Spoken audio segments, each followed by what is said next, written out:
একে সময়তে লোৱা দুটা ডিগ্ৰী বা দুটা ডিপ্লোমা বৈধ হয় নে নহয় এই সম্পৰ্কে মহামান্য উচ্চ ন্যায়ালয়ৰ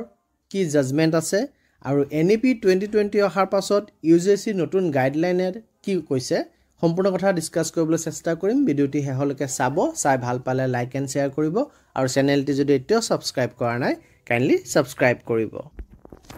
In one case the Madhya Pradesh High Court ruled that 2 degrees obtained simultaneously were invalid because the students was pursuing them as a regular student at two different institutions. অৰ্থাৎ মধ্য প্ৰদেশ হাই কোৰ্টে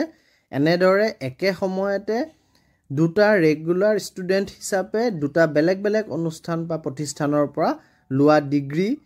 ইনভ্যালিড বুলি কৈছিলে আৰু কোৰ্টে ইয়াক fraudulent অৰ্থাৎ ঠগবাজি বুলি consider কৰিছে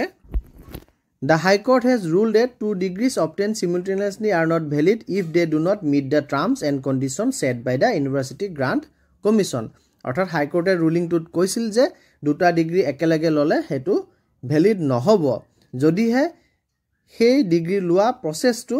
যি term and condition UGC ফালৰ পৰা বান্ধি দিয়া হৈছে সেই টাৰ্ম এণ্ড কন্ডিশন ফলো কৰি পেলাই লোৱা হোৱা নাই তেতিয়া হলে তাক ভ্যালিড বুলি গণ্য কৰা নাযাব অৰ্থাৎ যদি UGC গাইডলাইন মতে লোৱা হৈছে তেতিয়া হলে তাক ভ্যালিড বুলি গণ্য কৰিব পাৰি গতিকে দুটা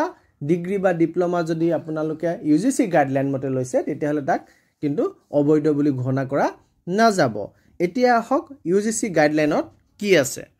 আপোনালোকে স্ক্ৰিনত দেখিব পাই আছে যে guidelines for pursuing two academic programme simultaneously একেলগে দুটা একাডেমিক প্ৰগ্ৰাম গ্ৰহণ কৰাৰ ক্ষেত্ৰত যি গাইডলাইন আছে আৰু এই গাইডলাইন প্ৰকাশ পাইছে আমাৰ এপ্ৰিল 2022 ডেটটো মনত ৰাখিব এপ্ৰিল 2022 NEP অহাৰ পাছত NEP ৰ প্ৰভিজন মতে এই গাইডলাইন প্ৰকাশ পাইছে এই গাইডলাইনৰ প্ৰথম পইণ্টটো দিছে a student can pursue two full time academic programmes in physical mode provided that in such case class timing for one program do not overlap with the class timing of the other program অৰ্থাৎ দুইটা প্ৰগ্ৰামৰ class timing যদি বেলেগ হয় এটা morning shift এটা evening shift ধৰিলক তেন ধৰণৰ যদি বেলেগ ক্লাছ টাইমিং হয় তেতিয়া হলে দুটা ফুল টাইম একাডেমিক প্ৰগ্ৰাম এজন ষ্টুডেন্টে গ্ৰহণ কৰিব পাৰিব বা লব পাৰিব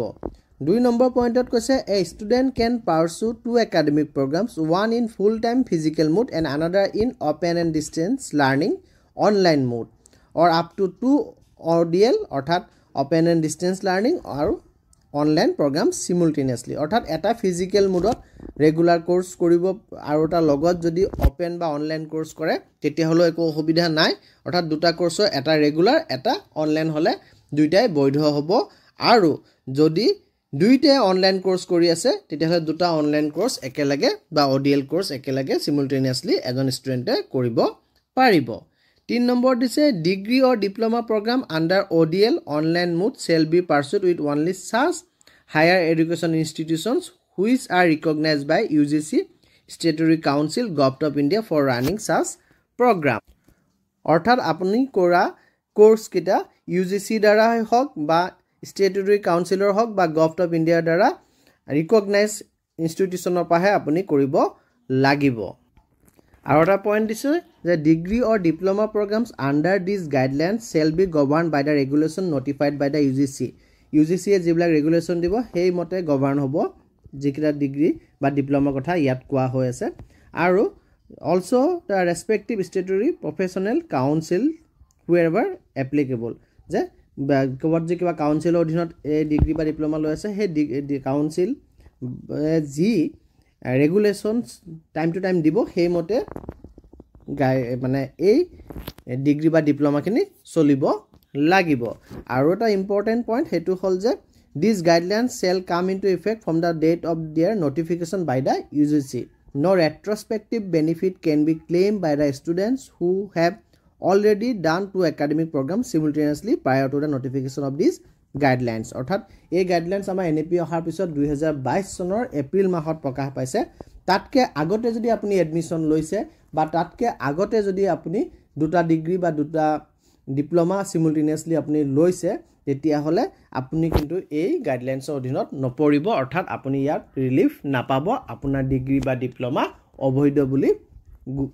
গণ্য কৰা যাব আৰু এটা important point, the above guideline shall be applicable only to the students pursuing academic programmes other than PhD প্ৰগ্ৰামছ। অৰ্থাৎ এই যি চিমুলটেনিয়াছলি ল'লে বৈধ হ'ব কণ্ডিশ্যনখিনি কোৱা হৈছে, এইখিনি PhD প্ৰগ্ৰামৰ কাৰণে প্ৰযোজ্য নহ'ব। অৰ্থাৎ যিসকল ছাত্ৰ ছাত্ৰীয়ে PhD ডিগ্ৰী বা ল'বলৈ গৈ আছে তেওঁলোকৰ কাৰণে চিমুলটেনিয়াছলি আৰু এটা ডিগ্ৰী বা ডিপ্ল'মা তেওঁলোকে যদি লয় সেইটো বৈধ নহ'ব। এয়া PhD বাদে অইন একাডেমিক প্ৰগ্ৰামবিলাকৰ কাৰণেহে প্ৰযোজ্য হ'ব। গতিকে আপোনালোকে নিশ্চয় কিছু ক্লিয়াৰ হৈছে। আৰু যোনটো গোচৰৰ কথা কোৱা হৈছিলে সেই গোচৰটো মধ্যপ্ৰদেশ হাইকোৰ্টৰ, তাত মূল কথাটো আছিলে যে এজন কেণ্ডিডেট যি পিছলৈ গৈ পেলাই টিচাৰ জব পাইছিলে, তেখেতে 2014 চনত তেখেতৰ গ্ৰেজুৱেশ্যন কমপ্লিট কৰিছিলে আৰু 2015 চনত তেখেতে আকৌ ডিপ্ল'মা ইন এলিমেণ্টাৰী এডুকেশ্যনৰ ছেকেণ্ড ইয়েৰত আছিল, অৰ্থাৎ দ্বিতীয় বৰ্ষৰ